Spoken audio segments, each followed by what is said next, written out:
Olá, pessoal! Nessa aula, nós falaremos sobre a função horária das posições, ainda no bloco de estudos sobre o movimento retilíneo uniformemente variado. A função horária das posições é uma função característica que vem para representar as posições que o móvel pode ocupar, posições em cada instante de tempo. Normalmente, ela relaciona o tempo e por isso é chamada de função horária das posições. Eu tenho como saber quais serão as posições que o meu objeto estará em cada intervalo de tempo, considerando que eu estou tratando de um movimento retilíneo uniformemente variado e que as posições elas vão variar de uma maneira não uniforme. O objeto vai percorrer distâncias diferentes em intervalos de tempos iguais. Essa função matemática, baseada em uma análise da representação gráfica do movimento deste objeto, baseada na representação gráfica da velocidade em função do tempo, nós conseguimos encontrar a função horária das posições, porque como nós já dissemos na nossa aula anterior, se eu faço uma análise da representação dos eixos com relação às grandezas físicas e a área da figura formada pelo gráfico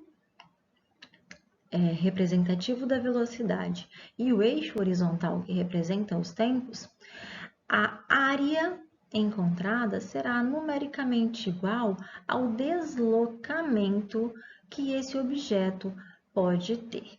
E como nós faremos isso? Vamos avaliar qual é o pressuposto. Considerando que a figura formada aqui é um trapézio, e esse trapézio é formado considerando a minha velocidade inicial, partindo aqui, considerando a origem dos tempos, né? Tempo igual a zero. Quando o tempo vale simplesmente t, eu tenho aqui uma velocidade v, correto? Então, se eu quero saber qual é o tamanho dessa base maior, né? Da base maior do meu trapézio, eu tenho que fazer o quê? Eu tenho que fazer este V, correto? Ele é V menos zero.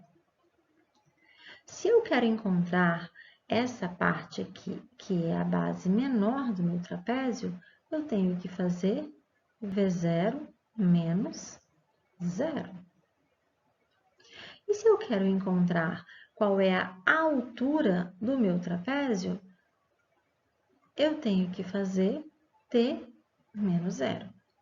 Então, quando eu for escrever a área do trapézio como base maior mais base menor vezes a altura dividido por 2, vamos substituir pelos valores característicos dentro do meu gráfico representativo, da grandeza física velocidade, da grandeza física tempo. A, que é a área, essa área vai ser igual a V menos zero, V mais V0 menos zero, V0, vezes a altura, T menos zero, T, dividido por 2. Mas nós sabemos aqui que essa área A, ela é numericamente igual ao meu deslocamento, às minhas distâncias percorridas. E esse ΔS nada mais, nada menos é que o meu S menos o S0, que a gente já viu lá atrás. Então, eu vou escrever aqui que ΔS vai ser igual a V mais V0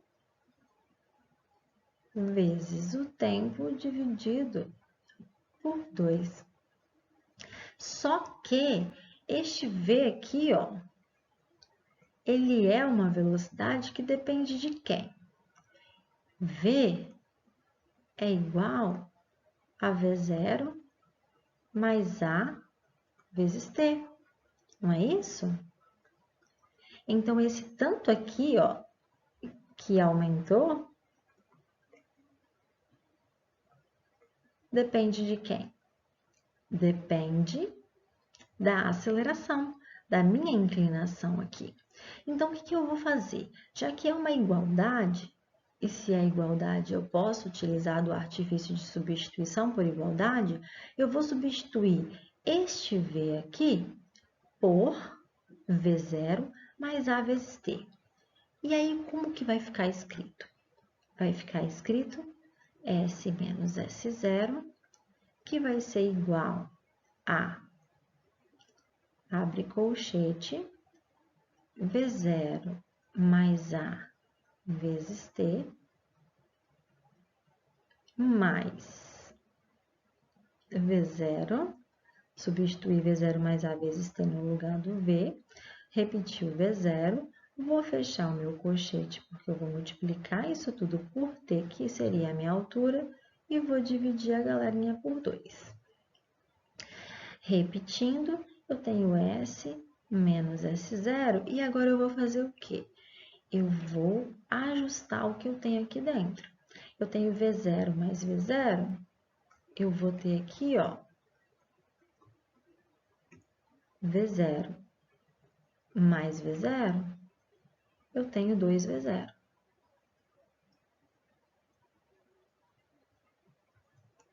Mais A vezes T, que multiplica todo mundo que está lá fora, T, dividido por 2. Fazendo, então, a distributiva, eu tenho T que multiplica 2 vezes V0 e o mesmo T que multiplica A vezes o T. Escrevendo aqui,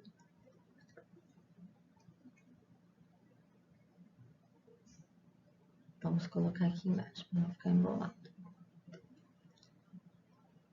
S menos S0, que vai ser igual a 2 vezes V0 vezes T, mais A vezes T ao quadrado, dividido por 2.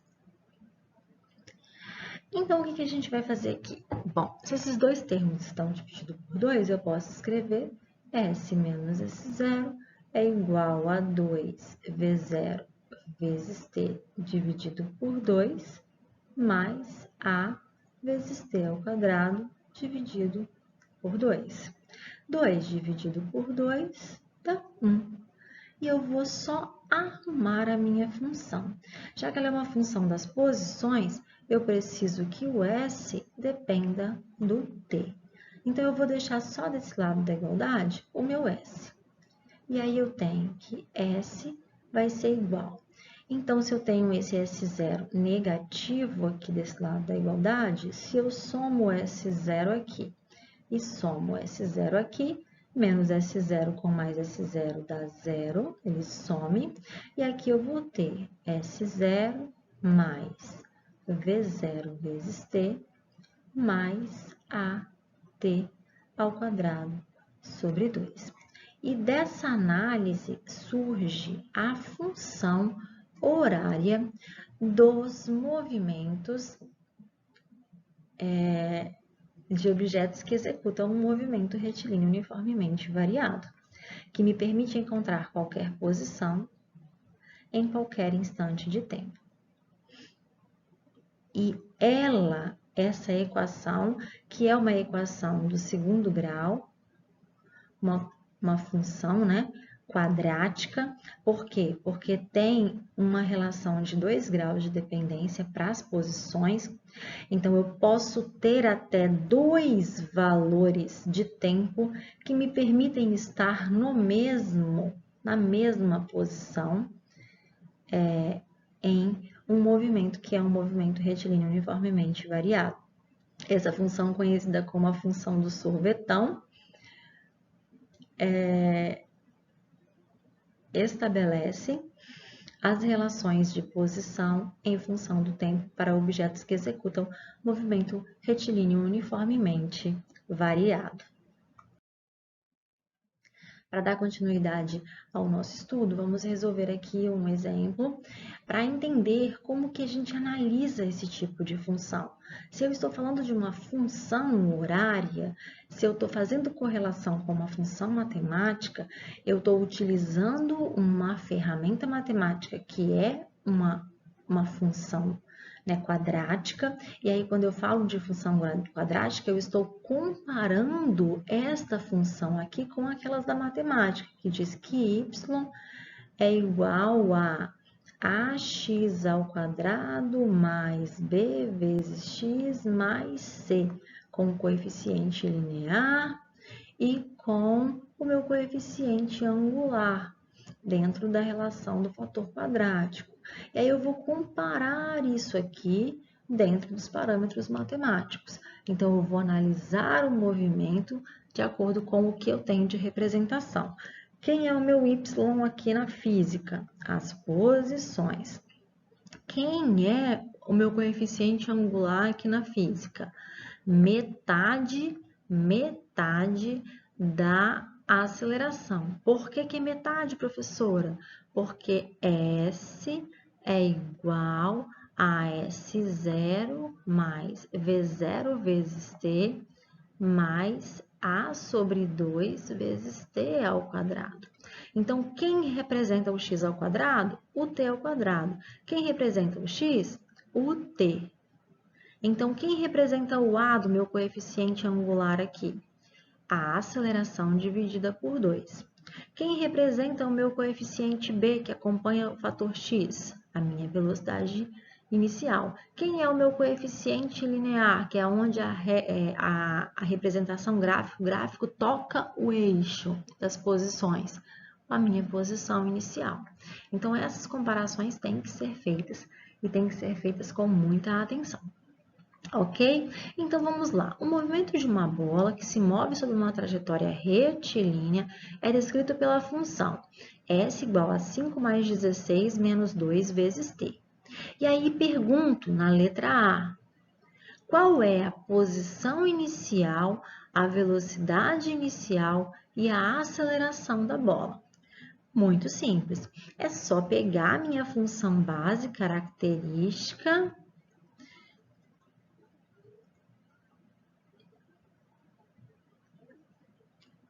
que é essa, que eles chamam de função do sorvetão ou do sorvete meio atrapalhado, aqui, né? Por conta desse fator quadrático, se você for observar aqui, ó, S igual a S0 mais V, 0 vezes T, ela traz uma semelhança com a função horária das posições do movimento uniforme, que eles chamam de função do sorvete, e essa seria a do sorvetão. Aqui, a letra A, eu vou comparar. Quem está ocupando o lugar que seria da minha posição inicial nessa função? É o meu coeficiente linear, é quem está sozinho, não acompanhando variável. Quem é? O meu 5. Então, S0 é igual a 5. 5 o quê? No SI, metros. Quem é a velocidade inicial? A velocidade inicial é quem acompanha o fator t, sem ser o t quadrático, que seria o x. Então, V0, quem está aqui acompanhando o t é o 16, vai ser 16 metros por segundo, porque já é velocidade.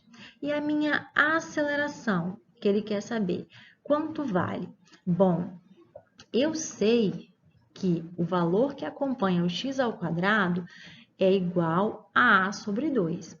Então, a sobre 2 vai ser igual ao valor que está aqui, ó, acompanhando o t ao quadrado, que é igual a menos 2. Então, quanto que vale a aceleração?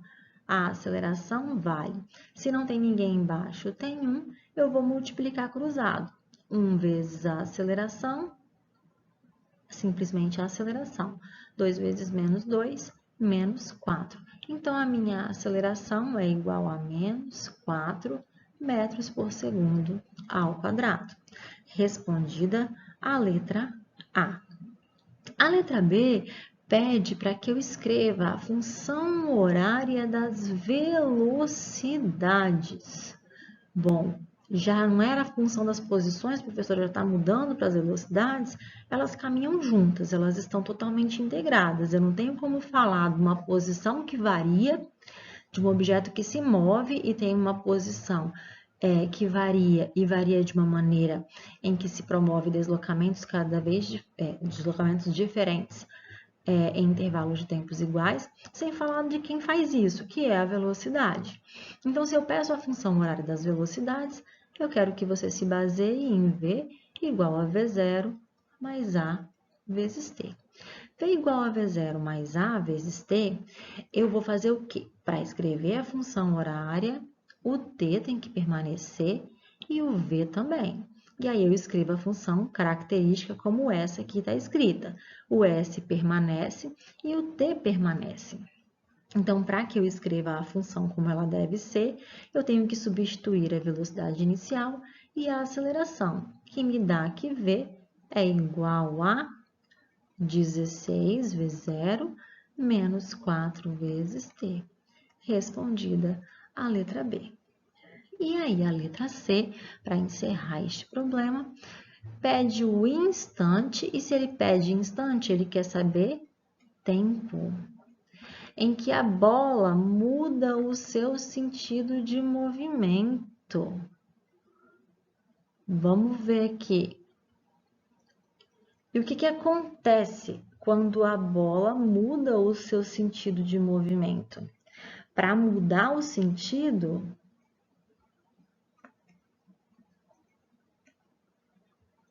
precisa parar.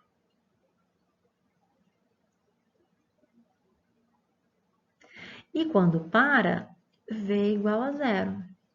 E o que a gente vai usar? A gente vai usar a função da velocidade para encontrar o instante em que isso acontece.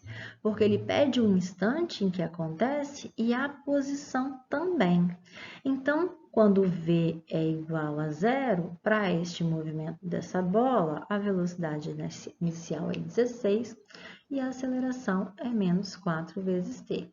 Negativo, vamos para o lado de lá, positivo, vai ser 4 vezes t igual a 16. T é igual a 16 sobre 4, que me dá t igual a 4 segundos. E aí, o que eu faço com esses 4 segundos? Esse objeto está se movendo e está se movendo sobre uma trajetória retilínea. Ela tem posições demarcadas, já que ele estava no momento t igual a zero, na posição 5 metros. Então, o que eu tenho que fazer para achar onde ele vai estar? Para responder essa parte, eu tenho que fazer o quê? Eu tenho que pegar a minha função S igual a 5 mais 16 vezes t, mas espera aí, ele quer saber a posição em que muda de sentido. Eu sei que ele muda de sentido quando t é igual a 4 segundos. Então, eu vou ter 16 vezes 4 menos 2 vezes 4 ao quadrado. Isso me dá que S é igual a 5 mais 16 vezes 4 vai dar 64 menos 4 ao quadrado dá 16. 16 vezes 2 dá 32. 64 menos 32 é 32. 32 mais 5, a posição é a posição 37 metros. Encontrei o momento e o local onde este objeto para e muda o seu sentido de movimento. Onde ele lembrou que ele esqueceu o celular em casa e precisava voltar. Vamos seguir para um próximo problema. Este outro aqui, o que se pede? uma partícula em movimento retilíneo desloca-se de acordo com essa função, onde V representa a velocidade em metro por segundo e T o tempo em segundos, a partir de um instante t0. Sabendo que a partícula inverte o sentido do seu movimento na posição 24 metros, determine a função horária das posições. Então, esse aqui, eu vou escrever a função horária das posições de novo. Aquele, eu dei a função horária das posições para que a gente interpretasse o que tinha nela. Este, nós temos informações para que a gente escreva qual é a função que descreve o movimento deste objeto. Então, primeiro passo, extrair as informações que o problema me traz. Eu sei que V é igual a menos 12 mais T. Beleza, 12 mais T, isso é V. E eu sei que é a posição... Eu sei qual é a posição inicial? Não, ele não me disse. Mas ele me disse que quando a posição é 24 metros, é onde ele inverte o sentido. Então, nesse lugar aqui, a velocidade vale 0. Beleza. Então, o que eu preciso? Eu preciso escrever a função horária. A função horária característica, ela é S igual a S0 mais V0 vezes T mais A sobre 2 vezes T ao quadrado. Para escrever a função, como a gente bem sabe, é uma função de S como dependência de T, o S fica e os T's também ficam. Então, o que eu preciso descobrir para escrever a função horária? A posição inicial, a velocidade e a aceleração. São essas três variáveis que eu preciso encontrar. Bom, eu tenho aqui informação suficiente para preencher metade disso. Porque olhando para essa função, eu vou comparar com V igual a V0 mais A vezes T. Então, eu tenho aqui que a velocidade inicial, ela vale menos 12, e que a aceleração, ela vale quem está acompanhando o T, que é 1, porque não aparece ninguém. Então, eu já sei que velocidade inicial é menos 12 e que a aceleração é 1 metro por segundo ao quadrado e metro por segundo. Então, eu já vou escrever aqui que S é igual, não sei esse zero ainda, mais V0, que é menos 12, já vou colocar o sinal aqui para fazer mais com menos, é menos 12 vezes T, e aqui eu tenho 1, que é a aceleração, sobre 2 vezes T ao quadrado. Mas não está escrito ainda, porque eu tenho que encontrar quem é esse zero. Então, o que eu vou fazer? Eu vou usar das informações que eu possuo, e aqui eu sei que quando ele inverte o sentido da trajetória, sua velocidade é 0, então eu vou ter menos 12 mais T. Então, eu vou ser, aqui negativo vai para lá positivo, eu sei que 12 é igual a T e T é igual a 12 segundos. Sendo T igual a 12 segundos, o momento em que ele inverte o sentido do seu movimento, eu sei que isso acontece lá na posição 24. Eu sei que lá na posição 24, o sentido é invertido 12 segundos após o início do estudo. Então, o que eu vou fazer? Eu vou substituir na função horária de base. E o que eu vou fazer? Eu sei que 24 vai ser igual a S0 menos 12 vezes quem? Vezes 12, mais A, que vale 1, sobre 2 vezes quem? Vezes 12, ao quadrado. Então, eu sei que 24 é igual a S0 12 vezes 12, menos 144, mais 12 ao quadrado, 144, dividido por 2, 72. E aí, eu tenho 144 menos 72, menos 72. Então, eu vou ter 24 igual a S0 menos 72. E aí, esse menos 72 eu vou jogar para o outro lado da igualdade positivo. E aí, eu tenho que 24 mais 72 é igual a S0. S0 é igual a 96 metros. Encontrei a posição inicial e agora eu consigo escrever a minha função horária, que vai ser igual a S igual a 96 menos 12 vezes T mais 1 sobre 2 vezes T ao quadrado. E é isso aí. Até a nossa próxima aula. Um abraço a todos.